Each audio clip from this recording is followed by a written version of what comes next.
कोई भी सपना साकार करने के लिए सबसे जरूरी है सही कोच का होना। चुनिए सक्सेस एकेडमी रायपुर को और करें अपने IAS PSC और व्यापम का सपना साकार।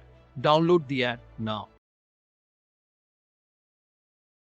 नमस्कार दोस्तों, आज हम छत्तीसगढ़ी व्याकरण के फिर से अगले अध्याय की ओर बढ़ेंगे। पिछली क्लासेस में आप लोगों ने शब्द साधन और देशज विदेशज शब्दों तक आपने पढ़ा था, तो उसी के आगे हम चलते हैं छत्तीसगढ़ी व्याकरण के अगले हिस्से पे। तो पहला जो टॉपिक है आज का वो है संज्ञा। संज्ञा के बारे में आप सभी जानते हैं, विदित है, और इसको जब भी आप ध्यान करते हैं संज्ञा, तो आपको अपने पुरानी क्लासेस में जो पढ़ी हुई डेफिनेशन है वो जरूर याद आ रही होगी इस बार। तो एक बार रिवाइज करने की कोशिश करें, आप लोगों ने पुरानी कक्षा में क्या पढ़ा था संज्ञा के बारे में। तो संज्ञा, जहां तक मैं समझ पा रहा हूं, आपको याद आ रहा होगा, अगर इंग्लिश में आप लोगों ने याद किया होगा तो a noun is the place of any person, place और थिंग, है ना। संज्ञा किसी वस्तु, व्यक्ति, स्थान के नाम को कहते हैं, हिंदी में अगर आपने पढ़ा होगा तो बेसिकली वही है संज्ञा। पर अब हमको थोड़ा डेफिनेशन जो है अब चेंज करने की आवश्यकता है, क्योंकि संज्ञा का जो एस्पेक्ट है जो आप छोटी क्लासेस में पढ़ते हैं वो एक सीमित दायरे पे पढ़ाया जाता है, और आप ताकि उसको समझने में उस समय कैपेबल हो, क्योंकि उस समय उतनी तर्क शक्ति हमारी बढ़ी नहीं होती। लेकिन जब आप इस स्तर पे आ गए हो कि आप PSC या UPSC की तैयारी कर रहे हो, तो संज्ञा का डेफिनेशन अब आपको चेंज कर लेना चाहिए। संज्ञा, अगर मैं कहूं अ नेम ऑफ एनीथिंग, किसी भी चीज का नाम संज्ञा है, तो क्या ये सही है? जी हाँ, बिल्कुल सही है। संज्ञा किसी भी चीज का नाम, किसी भी व्यक्ति, वस्तु या कोई भी चीज हो, अगर उसका वो नाम है तो वो संज्ञा होगा, वो नाउन होगा।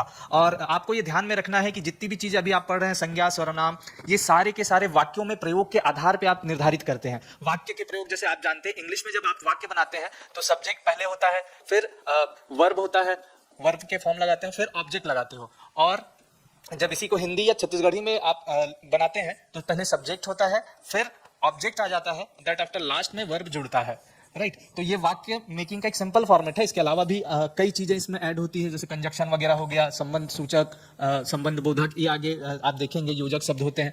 तो ये आपका बेसिक स्ट्रक्चर है। ये इंग्लिश में होता है और ये हिंदी और छत्तीसगढ़ी के लिए होता है। तो इन्हीं वाक्यों को जब आप पूरा एक सेंटेंस बनाते हैं, शब्दों से एक वाक्य बनाते हैं, तो उस समय कौन सा शब्द जो है क्या काम कर रहा है और उसकी क्या विशेषता है उस वाक्य में, उसका किस लिए उपयोग हुआ है, उसी के आधार पर आप संज्ञा, सर्वनाम, क्रिया, क्रिया विशेषण आदि चीजों को आप डिफाइन करते हैं। तो ये प्रयोग के आधार पे होंगे, कुछ चीजें फिक्स होती हैं, पर अमूमन चीजें जो होती हैं व्याकरण में, वो वाक्य में प्रयोग के आधार पर आप डिफाइन करोगे। आपको कोई सेंटेंस दे देगा और उसमें आपसे पूछेगा संज्ञा क्या है, सेंटेंस में आपसे पूछेगा वर्ब क्या है, विशेषण क्या है, राइट। तो इसी तरीके से हमको पढ़ना है। तो ये चीज आपको मैं उम्मीद करता हूं कि समझ में आ गई होगी। अब चलते हैं संज्ञा के जो आपने डेफिनेशन जो आपको याद है वो भी सही है, वो गलत नहीं है, लेकिन यहां से आपको बिठा लेना है कि नेम ऑफ एनीथिंग, मतलब किसी भी चीज का अगर नाम हुआ तो वो संज्ञा होगी। तो इसके आधार पे एक डेफिनेशन हम देखते हैं क्या है। तो संज्ञा का अर्थ जो है नाम, मतलब सीधा सीधा संज्ञा मतलब नाम। कोई भी नाम मूलतः संज्ञा होती है। ये आप आज से बाइंड कर ले, अपने दिमाग में फिक्स कर ले। किसी भी चीज का अगर नाम है, वस्तु का नाम है, चाहे व्यक्ति का नाम है, चाहे किसी भी और ऑब्जेक्ट का नाम है, जैसे तालाब, अब तालाब का भी नाम होता है, तो वो ना ही व्यक्ति दिखती है हमको, ना ही वस्तु दिखता है, वो एक अलग ही सब्सटेंस के रूप में मौजूद है, तो वो भी उसका अगर नाम है, जैसे राजा तालाब, बूढ़ा तालाब, ये ऐसे नाम होते हैं, तो नाम भी, उसका भी नाम जो है वो भी संज्ञा के अंतर्गत शामिल हो जाएगा। जैसे पहाड़ों के नाम देखते हैं आप, तो ये सब भी आ जाएंगे सीधा संज्ञा में। तो आपको मैं उम्मीद करता हूं कि ये समझ में आ रही होगी। संज्ञा का अर्थ मतलब नाम हो गया, और कोई भी नाम मूलतः संज्ञा ही होगी। तो इस आधार पे संसार में जितने भी व्यक्ति, वस्तु या वस्तु के अलावा कोई ना कोई नाम होता है किसी सब्जेक्ट का, या तो वो जो नाम होते हैं वो सीधा सीधा संज्ञा के रूप में आ जाएंगे। जैसे हम छत्तीसगढ़ी में एग्जांपल लेते हैं, ये व्यक्ति का नाम है राम, है ना। घर, ये स्थान का नाम हो गया। आकाश, ये जगह का नाम है, ये भी फल, ठीक है। फिर गंगा एक नदी का नाम है। देवता एक कुल हो गया या एक वंश का नाम हो गया। पीला एक रंग का नाम हो गया। अक्षर वर्ण का नाम हो गया या ध्वनि का नाम हो गया। जैसे अक्षर, ये हिंदी में अक्षर होता है और छत्तीसगढ़ी में छ नहीं होता है, ये क आधा मिले छ लिखाता है, तो इसको ध्यान में रखिएगा। वैसे ही छत्तीसगढ़ी में ये श और जो षटकोण वाला श है, ये दोनों नहीं होता है, केवल और केवल श शामिल है। हालांकि मानकीकरण के बाद ये श और ये श शामिल होंगे, लेकिन वो मूलतः संज्ञा के लिए ही शामिल किए जाने हैं, जिसके व्यक्तिवाचक संज्ञा के लिए खास तौर पे। जैसे शंकर लिखते थे पहले छत्तीसगढ़ी में, तो किसी का नाम शंकर है तो वो जबरदस्ती का ऐसा शंकर लिखाता था, है ना। तो अब वो चेंज होगा, ये वाला शंकर। पर बाकी चीजों के लिए अभी जो है यही श शामिल है, तो इसको ध्यान में रखना। अक्षर हो गया, बल हो गया, बल हो गया, ये एक टाइप का फोर्स हो गया, उसका नाम हो गया। इसी तरीके से कई न्यूटन के बल अगर पढ़ते हैं आप, वो हो गया। रिस जो हो गया, ये भाव हो गया, एक टाइप का भाव का नाम है। रिस मतलब क्रोध होता है, छत्तीसगढ़ी में रिस रूठना, क्रोध होना, ये होता है। तो इसी तरीके के बहुत से एग्जाम्पल हैं जो नाम है और वो संज्ञा के अंतर्गत शामिल है। तो मैं उम्मीद करता हूं कि संज्ञा की डेफिनेशन आपको पहले भी क्लियर थी, अब और ज्यादा क्लियर हो गई होगी कि अब हमको सिर्फ ये पकड़ना है कि नाम किसी भी चीज का अगर नाम है तो वो सीधी की सीधी संज्ञा हो जाएगी। अब चलते हैं इसके, अगर आपको डेफिनेशन पूछ लिया जाए, मेंस के एग्जाम में ऐसा होता है कि आपको जो भी एलिमेंट होते हैं उसकी परिभाषाएं पूछ ली जाती है ना। समास में जाओगे तो समास, पर्टिकुलर समास का परिभाषा पूछ लेता है। उसी तरह संज्ञा में अगर आपको परिभाषा पूछे तो आप कैसे कैसे लिख सकते हो। तो आपके पास संज्ञा की जो पुरानी वाली परिभाषा है वो भी सही है, कोई गलत नहीं है। किसी व्यक्ति, वस्तु, स्थान, जाति, भाव आदि के नाम को संज्ञा कहते हैं, या सीधे सिंगल लाइन में भी लिख सकते हो, किसी भी चीज का नाम जो है संज्ञा होता है। वही एग्जांपल है फिर से, ये नाम हो गया, ये स्थान का नाम हो गया रायगढ़। आमा मतलब आम को कहते हैं छत्तीसगढ़ी में, हिंदी में जिसको आम जानते हो वो आमा हो गया, तो ये फल का नाम हो गया।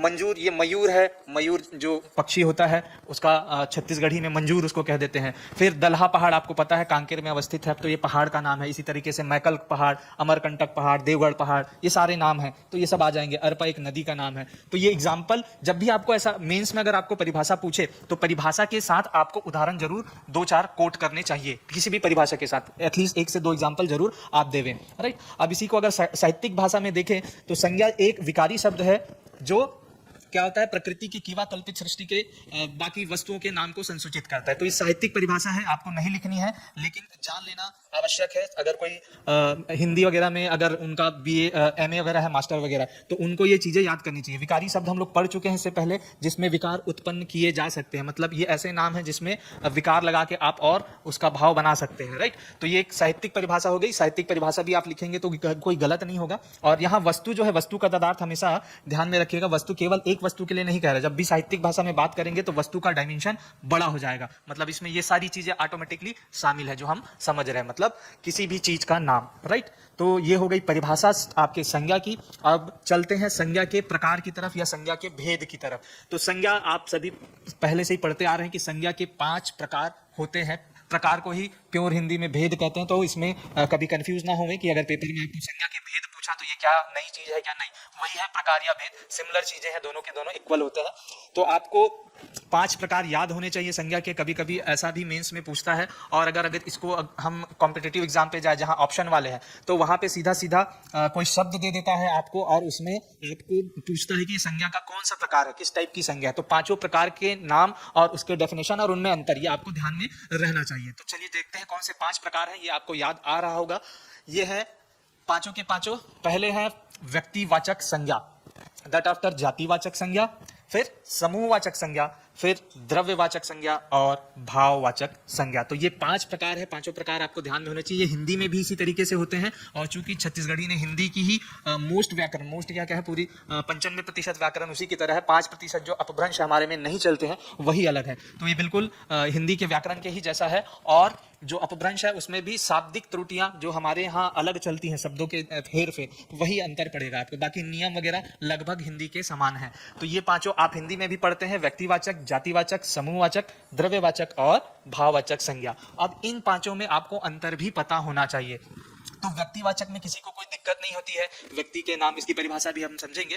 जो मोस्टली दिक्कत होता है वो जातिवाचक और समूहवाचक के बीच में अंतर करने में कभी कभी किसी को कंफ्यूजन होता है, ये ज्यादा भारी पड़ता है आपको। उसके बाद द्रव्यवाचक संज्ञा में भी कोई विशेष कठिनाई नहीं होती है, द्रव्य समझ में आ जाता है, जो भी नाप तौल की वस्तुएं हैं वो सारी चीजें। और भाव में भी वैसा कोई दिक्कत नहीं होता, बस आपको छत्तीसगढ़ी में कौन कौन से भाव किस किस नाम से जाने जाते हैं वो आपको पता होना चाहिए। जैसे क्रोध के लिए रिस शब्द का इस्तेमाल होता है, या रूठने के लिए रिस शब्द का इस्तेमाल होता है, जबकि प्रेम के लिए मया शब्द का इस्तेमाल करते हैं।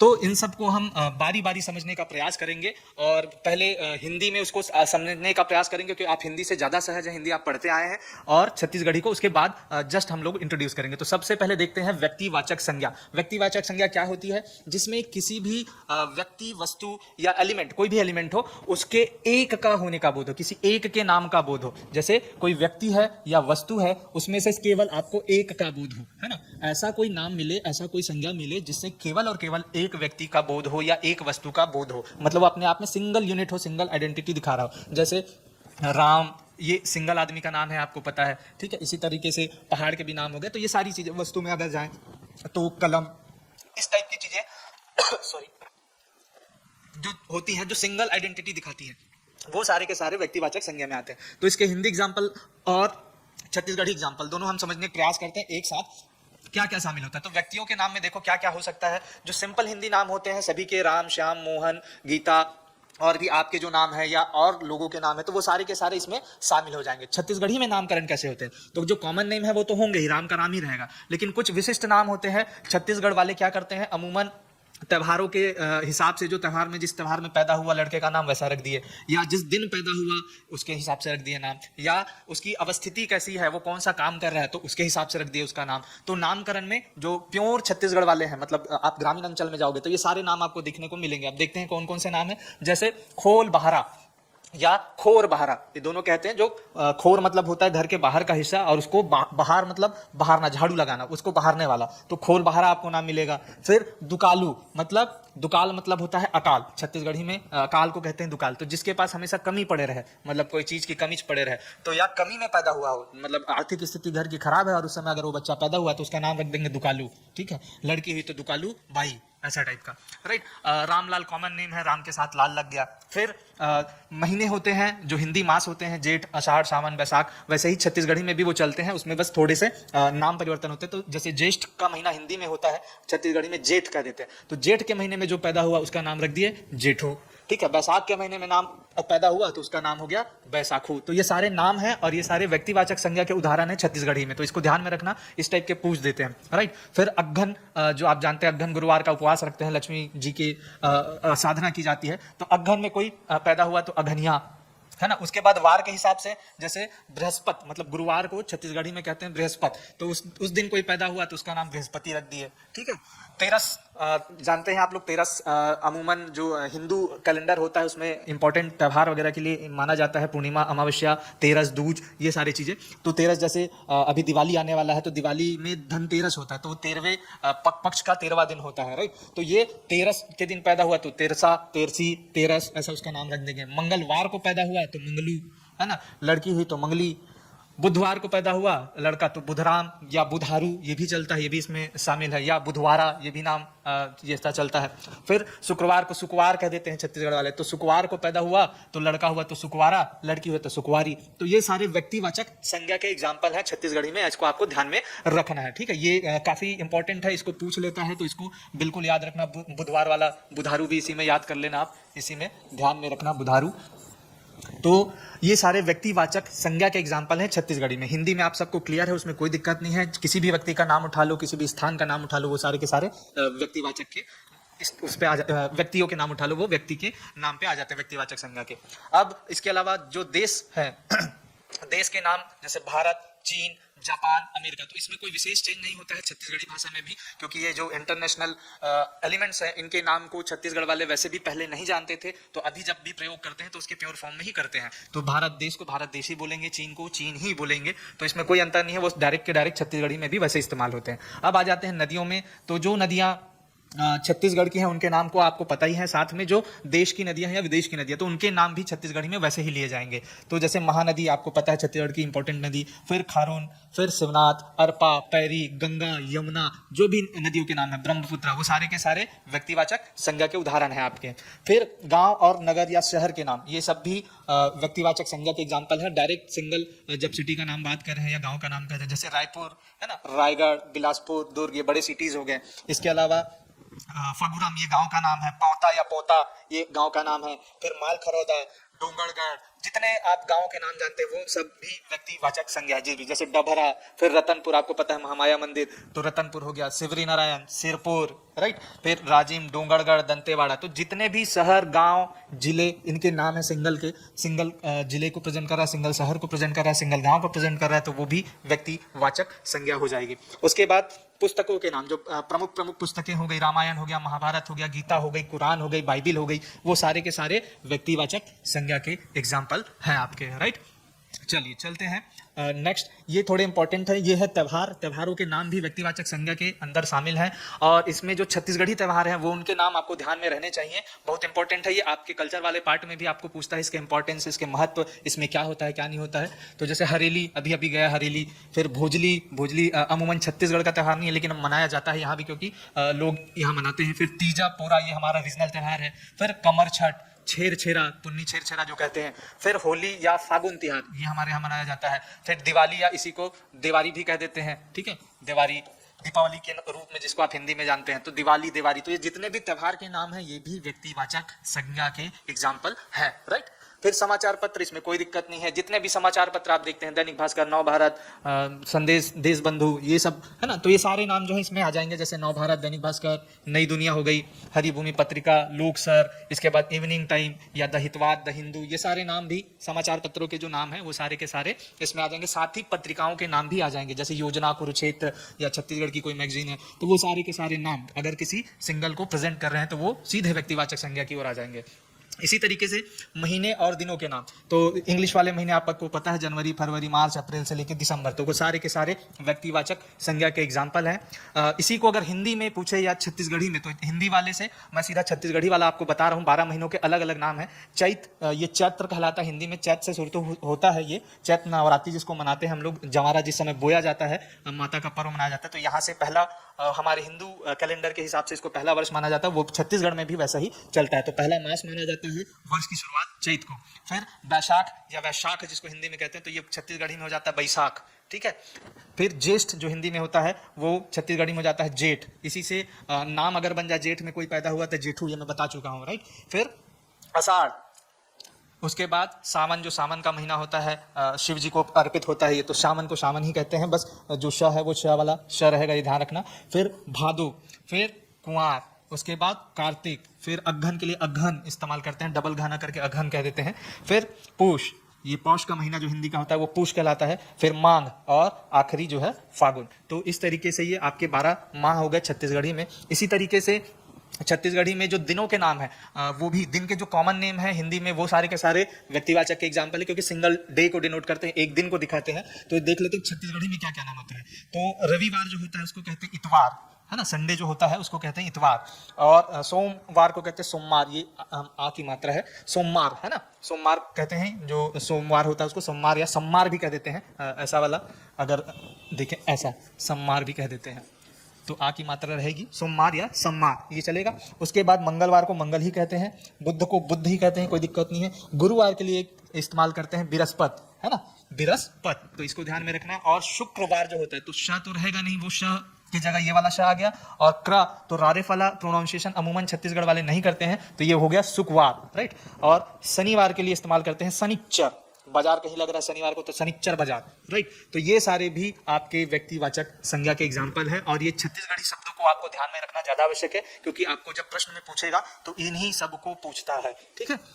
उसके बाद देख लेते हैं और क्या शामिल है व्यक्तिवाचक संज्ञा में। तो दिशाओं के नाम, दिशाओं के नाम हम लोग पहले भी परिचर्चा कर चुके हैं। चारों दिशाओं को छत्तीसगढ़ी में क्या क्या कहते हैं, यहाँ भी एक बार देख लेते हैं।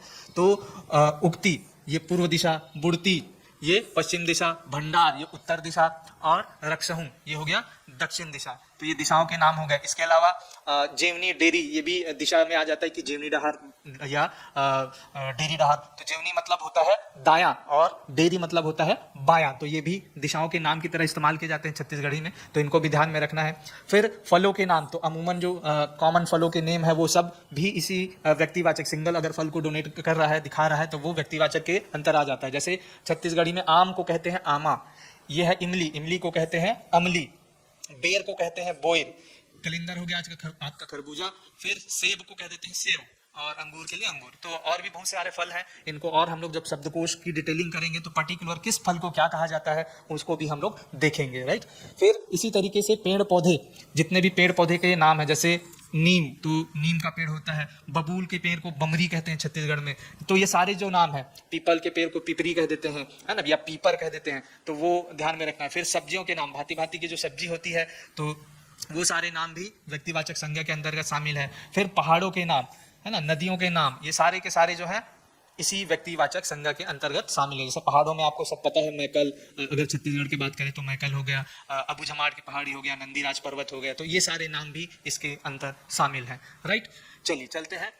नेक्स्ट जो है आपका ये है जातिवाचक। मैं उम्मीद कर रहा हूं कि व्यक्तिवाचक संज्ञा आपको समझ में आ चुका होगा। अब जातिवाचक संज्ञा क्या है, इसमें देखो, व्यक्तिवाचक और जातिवाचक में सिंगल लाइन फर्क है, उसको ध्यान में रखना।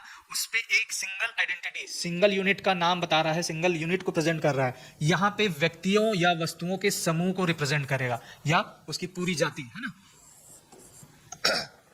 अगर इसकी परिभाषा के रूप में देखें तो जातिवाचक संज्ञा व्यक्तियों या वस्तुओं की पूरी जाति का बोध कराता है या उससे बोध होता है। अब ये है क्या, तो देखो अभी तक आपने व्यक्तिवाचक में जैसे देखा व्यक्तियों के नाम राम श्याम, अगर मैं सिर्फ व्यक्ति लिख दूं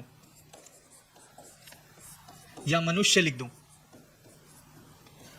तो मनुष्य में सारे नाम शामिल हो जाएंगे, राम श्याम गीता मोहन सोहन। तो ये मनुष्य के पूरे व्यक्तियों को समूह को या व्यक्तियों के समूह को दिखा रहा है, व्यक्त कर रहा है, तो इसलिए ये जातिवाचक संज्ञा की तरह इस्तेमाल होगा। इसी तरह से अगर मैं वस्तु और व्यक्ति से अलग हट के बात करूं तो एक शब्द मैं ले लेता हूं, जैसे युद्ध। अब युद्ध एक घटना है, राइट। अब ये लेकिन अपने अंदर युद्ध जो है बहुत सारे घटनाओं, युद्धों के नाम को डिनोट करता है। मतलब युद्ध के अंदर प्रथम विश्व युद्ध भी शामिल है, युद्ध के अंदर पानीपत का युद्ध भी शामिल है, युद्ध के अंदर हल्दी घाटी का युद्ध भी शामिल है, युद्ध के अंदर हल्दी घाटी का युद्ध भी शामिल है। इस तरीके से जितने युद्ध के प्रकार है उसको वो दिखा रहा है, पूरे युद्ध की जाति, युद्ध के समूह को ये डिनोट करने की कोशिश कर रहा है। तो ये युद्ध के अंदर इतने सारे शामिल है। लेकिन जब मैं पर्टिकुलर इसी को कहूं पानीपत का युद्ध, पानीपत का युद्ध जबकि आप कह दे, या पानीपत युद्ध बस कह दे, का को भी हटा दे, पानीपत युद्ध, तो ये जो है देखो युद्ध जो है पूरे जाति को डिनोट कर रहा था, युद्ध के जो प्रकार है उसके अंदर जितने शामिल है उसको, जबकि पर्टिकुलर पानीपत का युद्ध जो है एक सिंगल युद्ध का नाम हो गया। ये जब एक सिंगल आइडेंटिटी को दिखाए तो ये तुरंत कहां चले जाएगा, व्यक्तिवाचक संज्ञा में। तो ये आपको ध्यान में रखना है, जातिवाचक और व्यक्तिवाचक के बीच में कितना सिंपल सा फर्क है। जब उस पर्टिकुलर आइडेंटिटी के साथ वो नाम आ जाए तो वो चले जाएगा सीधा का सीधा व्यक्तिवाचक संज्ञा में। ऐसे ही समूहवाचक के साथ भी होगा, जब वो समूह को डिनोट कर रहा होगा तो वो समूहवाचक होगा, और जब वो समूह का आप नाम उस पर फिट कर देंगे तो वो तुरंत चले जाएगा व्यक्तिवाचक संज्ञा पे। इसको और थोड़ा डिटेल पे समझते हैं।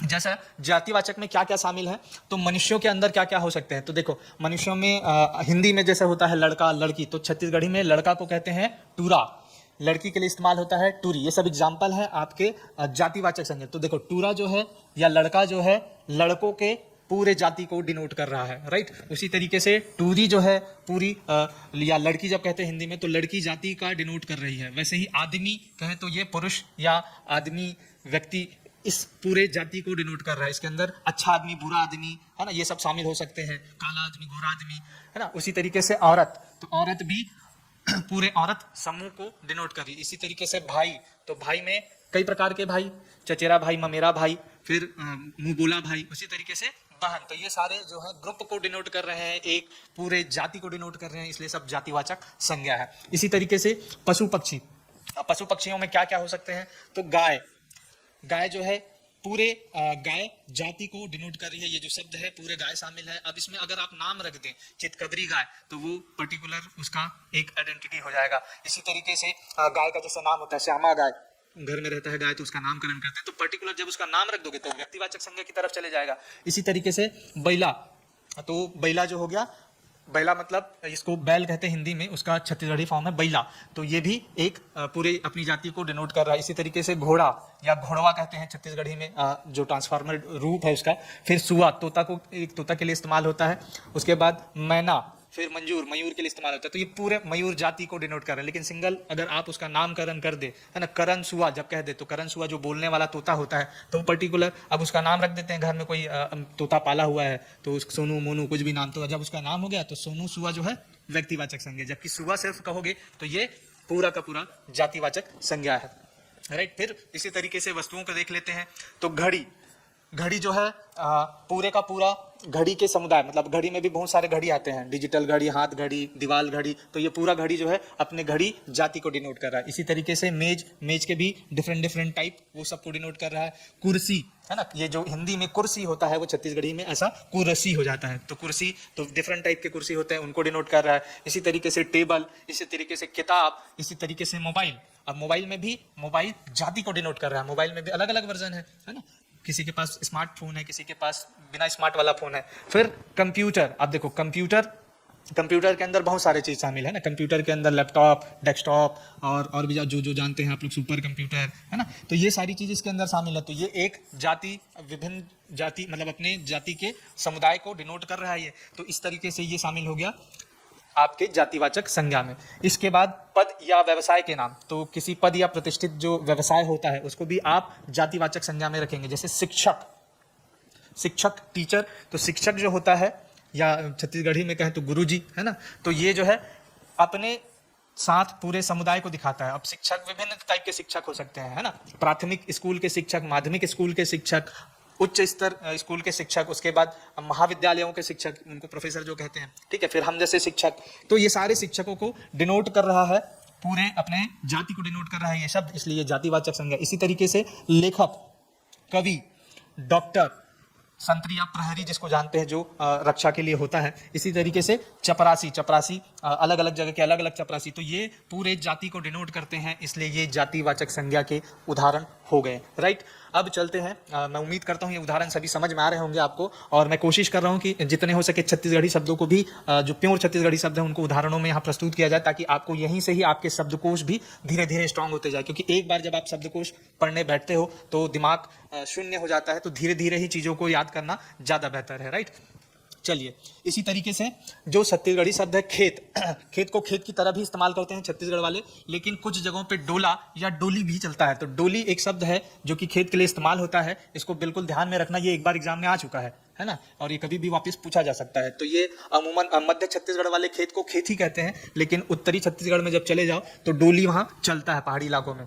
तो खेत के लिए शब्द हो गया डोली। तो अब खेत जो है अपने टाइप के विभिन्न खेतों को बता रहा है ना। खेत सिंगल आइडेंटिटी नहीं है। मैं बताने के लिए अपना खेत जब बोल रहा हूँ तो भले सिंगल बोल रहा हूँ, तो जब मैं मोर खेत कहूंगा तब वो मेरा खेत हो गया, लेकिन वो खेत जो है इसी टाइप के बहुत सारे खेतों को डिनोट कर रहा है। भाई यहाँ भी खेत है, वहाँ भी खेत है, तो ये जो है सीधा सीधा जातिवाचक संज्ञा में आता है, इसको आपको ध्यान में रखना है। इसी तरीके से पहाड़, सिर्फ जब पहाड़ कहोगे तो वो जातिवाचक संज्ञा है, क्योंकि ये विभिन्न टाइप के पहाड़ों को डिनोट कर रहा है। लेकिन जब पहाड़ का नाम लिख दोगे, दलहा पहाड़ कह दोगे, तो वो व्यक्तिवाचक संज्ञा हो जाएगी तुरंत के तुरंत। जबकि सिर्फ पहाड़ कहोगे, पर्वत कहोगे, तो वो केवल और केवल एक शब्द जो है वो जातिवाचक संज्ञा की तरह दिखेगा। फिर नदी, केवल नदी कहोगे या नदिया कह देते हैं छत्तीसगढ़ में, तो ये नदी या नदिया जो है क्या हो जाएगा, जातिवाचक है, क्योंकि अपने नदी के पूरे जाति को डिनोट कर रहा है। तो इसको आपको ध्यान में रखना है तीनों चीज़ों को। ये जैसा कि इसमें दिखा है कि अगर पहाड़ सिर्फ कहोगे तो ये जातिवाचक है, जबकि दलहा पहाड़, नीलगिरी पहाड़, इस टाइप के ये एग्जाम्पल को एक साथ मतलब ले रहा है, ये अपने अंदर शामिल कर रहा है। लेकिन जब केवल इसकी बात करोगे दलहा पहाड़ क्या है तो ये व्यक्तिवाचक संज्ञा हो जाएगा, नीलगिरी पहाड़ क्या है तो ये व्यक्तिवाचक संज्ञा हो जाएगा। ठीक है, तो इसको आपको ध्यान में रखना है, क्योंकि वो नाम हो गया और सिंगल आइडेंटिटी को दिखा रहा है। इसी तरीके से नदी जो है बहुत सारी नदियों को दिखाता है, तो अरपा, पैरी, मनियारी, लीलांगर, महानदी, सोढ़ू, पैरी सब इसमें शामिल है। लेकिन जब इसका पर्टिकुलर नाम लोगे अरपा, तो अरपा नदी का नाम है और ये व्यक्तिवाचक संज्ञा चले जाएगा। मैं उम्मीद कर रहा हूँ समझ में आ रहा होगा आपको ये चीज़ें। ठीक है, तो ये चीज़ को ध्यान रखना, और ये इंपॉर्टेंट, बहुत इंपॉर्टेंट है। डोला डोली खेत, इसको ध्यान में रखना कि छत्तीसगढ़ी में खेत को डोली भी कहा जाता है। राइट, चलिए अब चलते हैं समूहवाचक संज्ञा की ओर। ये क्या है तो पहले इसकी परिभाषा देख लेते हैं। जिस संज्ञा से अनेक वस्तुओं या प्राणियों के समूह का बोध होता हो। अब यहाँ पे आप थोड़ा सा फंसते हैं, कहाँ पे, जब जातिवाचक कहते हैं तब भी वस्तुओं और प्राणियों का आता है, और उसमें भी अगर इंग्लिश में कहें ग्रुप, तो उसमें भी पीछे एक ग्रुप दिखता है, और यहाँ भी ये कह रहा है कि समूह का बोध होता है। तो हिंदी में थोड़ा सा अंतर है। जब आप जाति कहते हैं, किसी पर्टिकुलर जातिवाचक संज्ञा की बात कर रहे हैं, तो जातिवाचक में ये अमूमन, इसको पहचानने का एक तरीका है, जातिवाचक में भी एक समूह होगा और ग्रुप होगा, और समूहवाचक में भी आपको पीछे एक ग्रुप दिखेगा, वस्तुओं और प्राणियों का एक समूह दिखेगा। लेकिन उस समूह के पास, जो जातिवाचक समूह होता है, उसके पास एम नहीं होता है, उसको किसी एम पर्टिकुलर के लिए ऑर्बिटेड नहीं किया जाता है। मतलब अमूमन वो प्राकृतिक चीजें होती हैं, जबकि ये जो वस्तु या प्राणियों का समूह होता है, ये कोई एक एम लेके चलते हैं, इसके पास एक लक्ष्य होगा। और ये अमूमन अमूमन हमेशा नहीं, अमूमन जो होता है मानव द्वारा बनाया गया होता है या मानव से संबंधित होता है ना, हम क्रिएट कर रहे होते हैं। तो ये आपको समझ में आ जाएगा एग्जाम्पल से। एग्जाम्पल देखते हैं इसके। तो देखो, व्यक्तियों का समूह, व्यक्तियों के समूह में परिवार। अब देखो, परिवार में विभिन्न टाइप के व्यक्ति शामिल हैं, ठीक है, लेकिन ये जो परिवार बनाया गया है इसका एक उद्देश्य है कि परिवार के पास क्या काम है, पूरे परिवार का जो वो है देख रेख है, संस्कृति है, उसको संभालना। तो ये परिवार जो है समूहवाचक संज्ञा है। संघ, संघ भी व्यक्तियों का समूह है, लेकिन संघ के पास एक उद्देश्य होगा। संघ किसी पर्टिकुलर उद्देश्य के लिए काम करता है। जैसे राष्ट्रीय स्वयंसेवक संघ है ना, तो उनके पास एक उद्देश्य है, वो एक चीज के लिए काम करती है। फिर सेना, सेना भी उद्देश्य है इसके पास कि युद्ध से बचाना, युद्ध करना, देशों के लिए युद्ध करना। तो सेना व्यक्तियों का ये भी समूह है, पर इसके पास एक उद्देश्य है। फिर झुंड, झुंड व्यक्तियों का भी हो सकता है, जानवरों का भी हो सकता है, पशु पक्षियों का। तो झुंड जो है बहुत सारे लोगों को लेकर शामिल, तो ये भी समूहवाचक हो गया, इसके पास भी एक उद्देश्य होता है। उसी तरीके से क्रिकेट टीम, क्रिकेट टीम आपने बनाई टीम, तो टीम का एक उद्देश्य है, वो पर्टिकुलर क्रिकेट का गेम खेलेगी। इसी तरीके से फुटबॉल की टीम, इसी तरीके से और भी किसी भी गेम की टीम जो हो गई, वो भी आपका ये समूहवाचक हो जाएगा। फिर मेला, मेला भी समूह होता है, विभिन्न टाइप के संस्थानों का एक आयोजन होता है, छोटे छोटे इंस्टॉल लगे होते हैं, तो ये मेला भी हो गया समूहवाचक, उसका भी एक उद्देश्य है। कक्षा, कक्षा में भी व्यक्तियों का समूह है ना, जैसे हमारी कक्षा होगी तो भाई बच्चे बैठे रहेंगे, इधर लड़कियां हैं इधर लड़के हैं, तो वो भी एक ग्रुप है, समूह है, उनका उद्देश्य है वो पढ़ने के लिए बैठे हैं, राइट। तो ये सारी चीजें आ गई समूहवाचक के तहत। इसी तरीके से वस्तुओं के समूह में देख लेते हैं, तो वस्तुओं के समूह में गुच्छा, ये समूहवाचक हो गया, अंगूर का गुच्छा है ना। इसी तरीके से ढेर, ढेर मतलब किसी भी वस्तुओं को आप एक जगह लाके रख दो, बहुत सारी एलिमेंट हो जाए तो ढेर हो गया, है ना। कूड़े का ढेर, कूड़े करकट का ढेर, तो ये भी समूहवाचक संज्ञा को डिनोट करता है। फिर जानवरों के समूह पर चलते हैं, जो पर्टिकुलर जानवर के लिए इस्तेमाल होता है, तो ये बहुत इंपॉर्टेंट है। एक है बर्दी, बर्दी अमूमन इस्तेमाल करते हैं, गांव वगैरह आप जाओ तो देखोगे कि गाय की बर्दी आ रही है ना, है ना, पूरा बर्दी का बर्दी आ रहा है, तो बर्दी शब्द इस्तेमाल होता है किसके लिए, जानवरों के समूह के लिए। उसी तरीके से घोड़ी, ये भी जानवरों का समूह हो गया। फिर खैरखा, ये खैरखा जो है जानवर और वस्तु दोनों के लिए इस्तेमाल होता है। खैरखा गांज देना कहते हैं, तो खैरखा अगर वस्तु को ला के आप रख दो तो भी वो खैरखा होता है, कोरी खैरखा ला के रख दे है। और खैरखा जानवरों के लिए भी इस्तेमाल होता है, तो ये दोनों में ही प्रयोग होता है। और साथ ही ये ध्यान रखना, इसको कभी कभी व्यक्तियों के लिए भी इस्तेमाल किया जाता है कि बर्दी के बर्दी लोग आ गए, लेकिन ये बर्दी नकारात्मक तर्ज पे होता है, मतलब उसको जानवर की तरह आप मान रहे, एक तरीके से उलाहना करना, आलोचना करना होता है। जैसे होता नहीं है किसी के यहाँ शादी है, अब शादी में इन्विटेशन दिया गया है, तो अब उसकी फैमिली को दिया गया है, 4 लोग को आना है, 4 लोग की फैमिली है, अब वो 4 जो है अपने और 4 को ले आए, दोस्त यार और ये वो, फिर चटरे बटरे मामा भांजा सब पहुंच गए, तो 4 की जगह 16 हो गए। तो ऐसे जब व्यक्ति पहुंच जाए तो उनको उलाहना देने के लिए ये शब्द इस्तेमाल करते हैं छत्तीसगढ़ वाले कि बर्दी बर्दी पहुंच गए, या कोरी खैखा धर के आगे मन। तो ये जब व्यक्तियों के लिए इस्तेमाल होता है तो नकारात्मक होता है, इसलिए ध्यान में रखना, ये व्यक्तियों के समूह के लिए नहीं है। बर्दी, घोड़ी और खैरखा ये पर्टिकुलर जानवरों और वस्तुओं के लिए होगा, ठीक है। फिर कुछ देख लेते हैं समूह में, ये है कोरी। कोरी का इस्तेमाल छत्तीसगढ़ में बहुत किया जाता है। एक कोरी मतलब 20 वस्तुओं का समूह या 20 एलिमेंट होंगे, किसी भी चीज का, व्यक्ति का भी समूह हो सकता है, तो 20 का समूह जब भी होगा तो वो कोरी कहलाता है, तो ये ध्यान रखना। इसी तरीके से हफ्ता, हफ्ता में 7 दिनों का ये समूह दिखाता है, तो ये भी एक तरीके से आपका हो गया समूहवाचक। इसी तरीके से साल, वर्ष, तो वो 12 महीनों का एक समूह दिखाता है, तो ये भी एक तरीके से आपका समूहवाचक संज्ञा के अंतर्गत शामिल है, तो ये आपको ध्यान में रखना है। इसी तरीके से और भी एग्जाम्पल हो सकते हैं, जैसे समूह में अगर हम कहें दल, है ना, दल, तो दल भी इसी का एग्जाम्पल है। दल जैसे होते हैं कांग्रेस, भाजपा, लेकिन जब सिर्फ दल कहोगे तो दल का एक उद्देश्य होता है, एक आइडेंटिटी होती है, और ये एक व्यक्तियों के समूह को डिनोट कर रहा है। लेकिन देखो हाँ, इसी में फिर से ध्यान रखना, जब भी समूहवाचक संज्ञा में अगर उसके समूह का नाम आ गया तो फिर से वो तुरंत का तुरंत व्यक्तिवाचक संज्ञा हो जाएगा। जैसे मैं दल कह रहा हूं तब तक तो ये समूहवाचक है, लेकिन जैसे ही इसको मैं कह दूं कांग्रेस दल या भाजपा दल या कोई भी दल, है ना, तो ये कहाँ चले जाएगा, ये नाम होगा एक पर्टिकुलर दल का, एक आइडेंटिटी हो गई, तो ये तुरंत भाग जाएगा व्यक्तिवाचक संज्ञा की तरफ, तो इसको ध्यान में रखना। जैसे क्रिकेट टीम, क्रिकेट टीम सभी क्रिकेट टीम शामिल है, अब उसमें मैं भारतीय क्रिकेट टीम कह दूं तो भारतीय क्रिकेट टीम जब भी लिखोगे तो व्यक्तिवाचक संज्ञा हो जाएगा, है ना। उसी तरीके से सेना, सेना में भारतीय सेना में कहूं तो व्यक्तिवाचक बन जाएगा। खाली सेना है तो वो सभी देश, सभी प्रशासन की सेना को डिनोट कर रहा है, लेकिन जब उसमें पर्टिकुलर नाम लगा दोगे, है ना, भारतीय सेना, पाकिस्तानी सेना, तो वो सब व्यक्तिवाचक संज्ञा की तरफ खिंच चलेंगे, राइट। चलिए अब चलते हैं अपने नेक्स्ट ये है द्रव्यवाचक या इसी को पदार्थवाचक संज्ञा की तरह जानते हो। इसमें कोई विशेष आपको मेहनत करने की आवश्यकता नहीं होती है। इसमें सीधा सीधा आपको समझ में आ जाता है जो भी माप या तौला जा सकता है, मापने या तौलने वाली जो यूनिट होती है और उस टाइप की जो शब्द होते हैं, संज्ञा होती है, वो द्रव्य या पदार्थवाचक संज्ञा के अंतर्गत आते हैं। जो विशेष जो आपको डिफरेंस आपको निकालना रहता है वो व्यक्ति, जाति और समूह।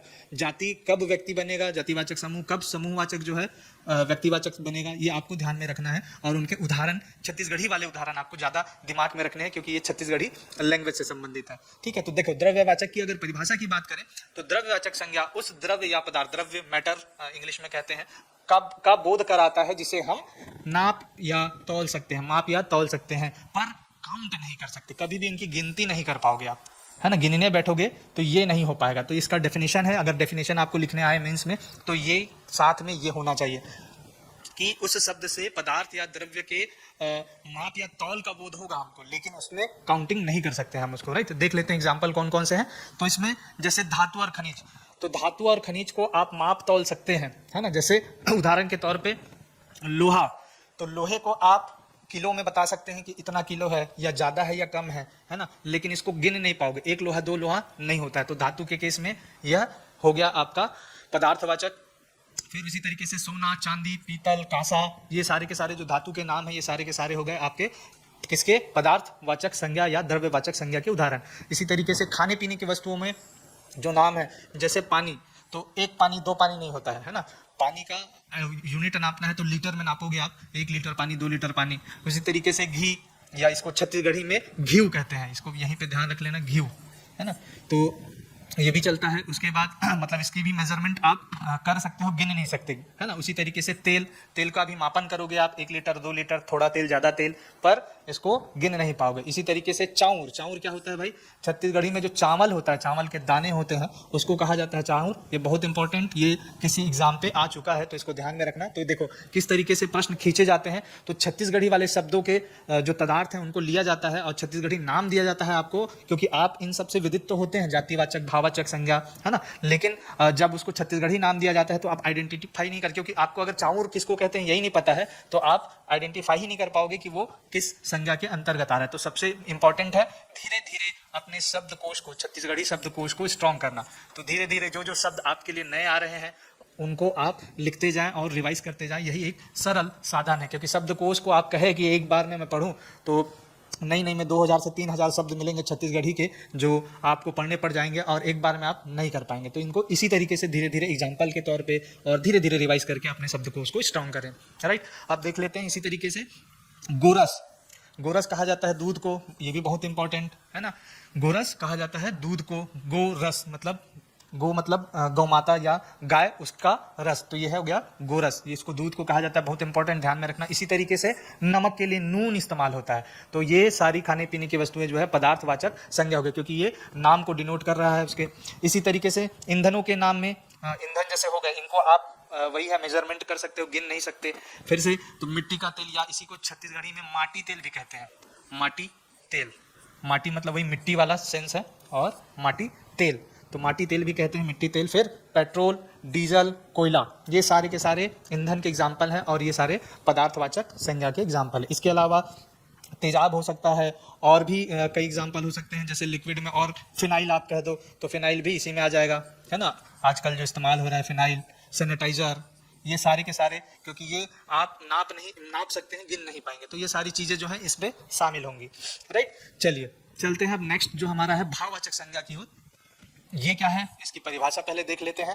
तो इसमें ज़्यादा आपको दिक्कत नहीं होता है, जो भी भाव है और भाव का जो नाम है वो भाववाचक संज्ञा में आता है। जैसे हिंदी का डेफिनेशन होता है, तो जिस शब्द से किसी व्यक्ति के गुण, दोष, धर्म, दशा, भाव या कार्य का बोध हो, है ना, कार्य का बोध हो, उसे क्या कहते हैं, भाववाचक संज्ञा कहते हैं। सीधा सीधा मतलब कोई भी भावनात्मक पहलू, जैसे आप कोई ग्लास देखे तो ग्लास देख के आपको क्या क्या ध्यान में आ सकता है कि ग्लास कैसा है, गोल है, लंबा है, ठीक है। ग्लास में अगर चाय डली हुई है तो चाय कितना है, चाय ठंडी है, ग्लास सुंदर है या नहीं, ग्लास का कलर क्या है, तो ये सब उसके हाव भाव है, रंग रूप को आप देख रहे हैं। तो ये सारे के सारे जो है भाववाचक संज्ञा के अंतर्गत आते हैं। इसके अलावा व्यक्ति विशेष के जो भाव होते हैं, जो अंतरात्मा से उठते हैं भाव, क्रोध हो गया, माया हो गया, तो ये सारे के सारे भाववाचक संज्ञा में आते हैं और इनकी भी गणना नहीं हो सकती। ये ध्यान रखना। भाव की गणना कैसे होगी भाई, है ना। गुस्सा आया तो गुस्सा है, ज्यादा या कम हो सकता है ना। कितना गुस्सा है गिन के बताओ, 1 गुस्सा 2 गुस्सा, ऐसा नहीं होता है ना। तो ये काउंट नहीं किया जाता भाववाचक, जैसे कि आपका पदार्थवाचक भी काउंट नहीं किया जा सकता था, राइट। फिर इसमें एग्जाम्पल देख लेते हैं। क्रोध, क्रोध के लिए मैंने जैसे बताया था छत्तीसगढ़ी में रिस इस्तेमाल होता है ना। लोभ हो गया, मोह हो गया, आनंद हो गया, बचपन हो गया, ये अवस्था हो गई है ना। बुढ़ापा हो गया, जवानी हो गई, ये सब अवस्था है। लिखाई, लिखाई एक गुण है कि आपकी लिखाई अच्छी है, लिखावट जिसको कहते हैं वो हो गया। पढ़ाई, उसकी पढ़ाई में दम है, तो ये पढ़ाई जो है एक टाइप का गुण हो गया। इसी को छत्तीसगढ़ी में जैसे देखो, रिस के लिए गुस्सा या रूठना, बहुत इंपॉर्टेंट। इसी तरीके से मया, मया यानी प्रेम, ये भी एक भाव है, अंतरात्मा की भाव है ना। संसो, संसो मतलब चिंता के लिए इस्तेमाल होता है, किसी के लिए आप फिक्र कर रहे हो, चिंता कर रहे हो, तो वो हो गया। फिर प्यास, इसको छत्तीसगढ़ी में प्यास कहते हैं। प्यास मतलब पानी पीने वाला जो प्यास होता है, तो प्यास लगना एक भाव है कि पानी पीने का आपको भाव आया है। कितना पानी पीना है ये नहीं, एक प्यास आया, 2 प्यास आया, ऐसा नहीं। प्यास आया है तो प्यास आया, वो पिएगा ज़्यादा या कम, है ना, तो इसको गिन नहीं पाओगे आप। इसी तरीके से अंधियार, ये भी एक भाव है कि अंधियार हो गया, तो ये स्थिति है, एक्चुअल में स्थितिवाचक भाव है। उसी तरीके से उजियार, उजियार है तो ये हो गए भाववाचक के कुछ एग्जाम्पल। और देख लेते हैं इसके क्या तदार्थ है। तो भाववाचक शब्द भी विकारी शब्द हैं। विकारी मतलब इसमें विकार उत्पन्न कर सकते हैं और इनके विकार से आप कुछ विशेषण भी बनते हैं। तो देखें कैसे बनते हैं इसमें। तो क्रियाओं से कौन कौन से भाव बनते हैं वो जरा देखते हैं हम लोग। तो लौटाना, लौटाना एक क्रिया है। लौटाना मतलब छत्तीसगढ़ी में वापिस करना होता है। वापसी या वापिस करना, वापिस जाना, लहुट जाना। वापिस के लिए लहुट शब्द इस्तेमाल होता है। बेसिकली लहुट मतलब होता है वापिस, और उसी से लौटाना, और लौटाना से बना है लौटाई। तो लौटाई एक भाव है ना। किसी का गिफ्ट कहते हैं ना, किसी का गिफ्ट किसी को वापस नहीं करना चाहिए। तो गिफ्ट या तोहफा का लौटाई अच्छा नहीं होता है, या उपहार का वापिस करना, किसी का उपहार किसी को वापिस करना अच्छा नहीं माना जाता। तो वही चीज़ है लौटई। यहाँ छत्तीसगढ़ी शब्द बन रहा है, छत्तीसगढ़ी भाव बन रहा है यहाँ से लौटाने की क्रिया से, है ना। उसी तरीके से गोठियाना, गोठियाने हम बात करना, ये गोठ से बना है। गोठ इसका मूल धातु है। जब क्रिया पढ़ेंगे तो आपको समझ में आएगा। गोठ करना मतलब बात करना, और गोठ से गोठियाना मतलब बातें चल रही हैं, बात कर रहे हैं, तो उससे शब्द बनता है गोठियाई। गोठियाई का भाव, है ना। जैसे अब बच्चे लोग क्लास में जब बात करते हैं तो गांव के टीचर होंगे तो किसी खड़े करा के पूछ देते हैं, बड़ा गोठियाई उसरत तोला, मतलब बहुत बात करने का मन हो रहा है तेरा, है ना। उसरना मतलब अंदर से आ रहा है तुमको बात करने का, तो गोठियाई एक भाव हो गया, है ना। इसी तरीके से हरियाणा मतलब हरा होना होता है, इससे बनता है हरियाई, है ना। हरियाई यानी हरापन, ग्रीनरीज, जो ग्रीनरी कहते हैं। तो ये हरियाई एक भाव हो गया। हरियाई, हरियाई लिखा था ऐसा करके, बोले हरियर हरियर लागत है, ये भी एक भाव हो गया। फिर सजाना से सजावट, जैसा हिंदी में चलता है वैसे ही। उसी तरीका से लिखना, लिखना जो शब्द होता है उससे लिखावट, लिखाई पहले देख चुके हैं। इसी तरीके से बुढ़ाना से बूढ़ा होना होता है, बुढ़ाना मतलब, तो इससे बुढ़ापा जो हिंदी में भी होता है, ऐसे ही बुढ़ापा आ रहा है। तो ये सब भाव बनते हैं किससे, क्रियाओं से, राइट। तो इनको ध्यान में रखना है कि लहुट से लौटाई, गोठ, ये छत्तीसगढ़ी शब्द है, इन लोग को थोड़ा ज़्यादा ध्यान देना है आपको कि गोठ से गुठियाई, हरियाणा से हरियाई। बाकी ये सब हिंदी के समान है तो उतना ज़्यादा आपको तकलीफ नहीं होगा। नेक्स्ट में चलते हैं। कुछ भाव जो है संज्ञाओं से बनाए जाते हैं। जैसे संज्ञा आपने पढ़ा, संज्ञा किसी व्यक्ति, वस्तु या किसी भी चीज़ का नाम होगा, तो नाम से भी भाव बनाए जाते हैं। देखो जैसे लइका, लइका मतलब बच्चा, है ना, या बालक। अब बच्चा से क्या बनता है हिंदी में, बचपन, है ना। उसी तरीके से छत्तीसगढ़ी में लइका से लइकई, लइकई मतलब ये बचपन का ही सेंस देते हैं कि उसके अंदर आज भी बचपना है, जैसे हिंदी में कहते हैं, तो छत्तीसगढ़ी में हो जाएगा ओकर अंदर आज भी लइकाई है ना। तो लइकाई करत है मतलब बचपना कर रहा है। कभी कभी होता है ना जहाँ समझदारी की भाव की उम्मीद होती है लोगों को, लेकिन वहाँ पे आदमी समझदारी नहीं दिखाता है, तो कहते हैं बड़ा ये बचपना कर रहा है यहाँ पे। तो वही चीज़ है, लइकाई कर रहा है यहाँ पे, है ना। उसके बाद ये है लोहा। लोहा एक वस्तु का नाम है, वस्तुवाचक मतलब वस्तु के नाम के, तो यहाँ से भी ये बन रहा है लोहीन। तो ये भाव हो गया लोहीन। कैसा भाव, पानी के स्वाद में कभी कभी जैसे बोर वगैरह से अगर पानी आप पिएंगे तो आयरन का एलिमेंट जब उसमें शामिल हो तो उसमें जो स्वाद है, लोहा का तत्व जो है लोहा लोहा फीलिंग देता है, तो उसी को लोहीन कहते हैं। लोहीन, लोहीन पानी लागत है ना। तो ये हो गया आपका भाव, लोहा से, तो ये भी संज्ञा है और संज्ञा से बन गया भाव। इसी तरह से तेल, तेल से तेलैन, तो जैसे सब्जी वगैरह या बन रहा है पुलाव वगैरह और उसमें ज़्यादा ऑयल कर दो तो ऑयली हो गया जो कहते हैं हम लोग, वही चीज़ तेल से तेलैन, तेलैन तेलैन लागत सब्जी है। या किसी बर्तन पे आपने तेल का इस्तेमाल किया है, उसमें खाने पीने की कोई और वस्तु डाल दो, पानी डाल दो, चाय डाल दो, तो वो ऑयली फ्लेवर देता है, तो तेलैन तेलैन लागत, तो ये भी भाव है। मतलब अब वहाँ पे भाव का सेंस आ गया, वस्तु से भाव का सेंस। इसी तरीके से विशेषण से भी कुछ भाव बनते हैं, वो देख लेते हैं। जैसे गर्म से गर्मी, गर्मी जो रारेफ वाला होता है छत्तीसगढ़ी में ऐसा होता है। फिर सरल से सरलता, मोटा से मोटाई या मोटाई, फिर करू से, ये बहुत इंपॉर्टेंट, करू आ चुका है एक बार और आने की संभावना और है क्योंकि इसको बहुत कम लोग जानते हैं। कड़ू मतलब होता है कड़वा, हिंदी में जिसको आप कड़वा कहते हो, कड़वाहट का भाव, तो वही कड़वाहट जो है छत्तीसगढ़ी में करवासी होता है या करवाई होता है या करवाइन भी होता है ना, यहीं पे इसको लिख लो, करुवाइन, करुवाइन लागत है ना। तो कोई चीज़ अगर ज़्यादा कड़वी हो गई तो उसको करवासी, आँख करवा गए ऐसा बोलते हैं, है ना। जैसे धुआं या धूल अगर आपके अंदर चले जाए आपके अंदर तो आप आँख मींचते रहते हैं, तो करवासी लागत है ना, करवाई हो गए। करवाइन लागत है, खाने के पीने के वस्तु में अगर ज़्यादा, जैसे करेले वरेले की सब्जी अगर ठीक से नहीं पकी तो ज़्यादा कड़वी हो जाती है, तो उसको करवाइन, करवाइन लागत है ऐसा। तो ये करू शब्द से इस टाइप के भाव बन सकते हैं, करवाई, करवासी, करवाइन। इसी तरीके से अम्मट, अम्मट छत्तीसगढ़ी शब्द है। अम्मट का सेंस होता है खट्टा, जो खट्टे चीज़ें होती हैं जैसे दही हो गया, नींबू हो गया, संतरा हो गई, तो ये अम्मट है। अब अम्मट से क्या क्या बनता है, अम्मट से अम्मटपन, अम्मटपन लागत, या अमटहा, ये भोजन वगैरह के लिए अक्सर इस्तेमाल होता है। अमटहा सब्जी बने हैं तो उसमें कुछ ना कुछ खट्टा चीज़ बना होगा। ये बेसिकली आम के खटाई से आया है अम्मट, अम्मट का जो भाव बना है खट्टे के लिए, और वहीं से अम्मटपन या अमटहा, राइट। उसी तरीके से सियान, सियान मतलब, सियान मतलब होता है जो ज़्यादा बुद्धिमान हो जाए, मतलब एक एज के बाद कहते हैं सियानी, परिपक्वता का हिंदी में अगर कहूँ परिपक्व, तो उससे सियानी, है ना। ये भाव आता है सियानी गोठ, सियानी। कभी कभी बच्चे भी ऐसी बात करते हैं जो वयस्कों से भी ज़्यादा अच्छी बातें वो कह जाते हैं, तो उसको बोलते हैं सियानी गोठ, बहुत सियानी गोठ कर रहा है ना। तो ये ध्यान में रखना, सियान से सियानी, और अम्मट से अम्मटपन या अमटहा, करू से करवासी और करवाइन या करवाइन, ये बिल्कुल ध्यान में रखने वाला चीज़ है।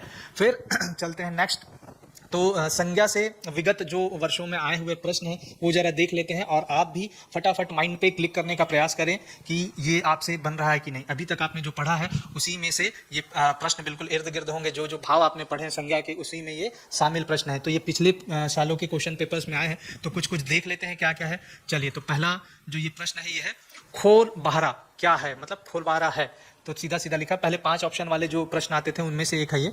तो खोल बहरा पूछ रहा है, खोल बहरा आप याद करो ये क्या है। तो ऑप्शन आपके पास व्यक्तिवाचक, जातिवाचक, भाववाचक, समूहवाचक, या इनमें से कोई नहीं। 4 ऑप्शन है, और ये व्यापम के किसी एग्जाम में आया था, लेबर इंस्पेक्टर है शायद 2015। तो सही उत्तर क्या होगा, जरा सोचो जल्दी से फटाफट।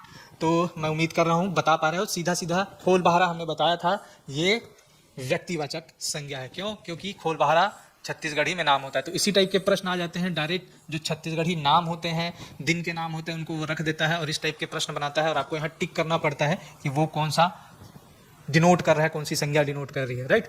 चलिए, इसके बाद नेक्स्ट, निम्नलिखित शब्दों में से समूहवाचक संज्ञा आपको पहचानना है। समूहवाचक संज्ञा के बारे में हम लोगों ने पढ़ा था, तो देखो क्या क्या शब्द हैं आपके पास। पहला है चाउर, फिर दूसरा है डोली, तीसरा है प्यास, और चौथा है बर्दी, और 5वां जो है none of this, E option जो है। और ये ACF के एग्जाम में आया था 2016 के।